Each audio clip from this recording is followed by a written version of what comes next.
The image below shows the lungs and the different parts of the lungs that you need to know. So the first part is the windpipe, but we need to know this as the trachea. So that's where the air passes through, first of all, after being inspired by your nose or your mouth. From the trachea, there are two big branches leading to either lung, and these are called the bronchi. And coming off the bronchi are smaller branches called the bronchioles. Another important part of the breathing mechanism is the diaphragm, which is shown underneath the lungs here. This line here shows that the diaphragm is a flatter shape, and that happens when the diaphragm contracts and it allows the lungs to move up and out and fill with oxygen. When the diaphragm relaxes, it turns into more of a dome shape. The lungs drop down and it allows air to expire and you to breathe out.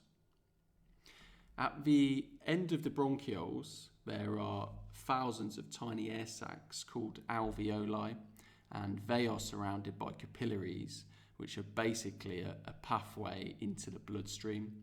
And at the site of the alveoli, that's where diffusion happens.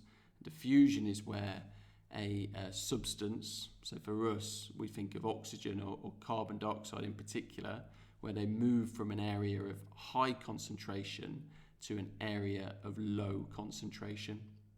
So if we give an example, at the site of the alveoli, after you breathe in, the alveoli will be full of oxygen. In the bloodstream, there isn't much oxygen at all.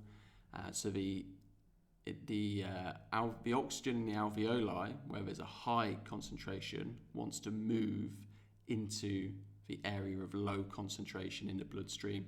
So that's why the oxygen is able to pass through the thin walls of the alveoli and the capillaries.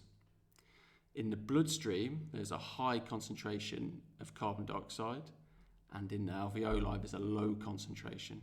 So the carbon dioxide moves the other way, and that's what we call the concentration gradient.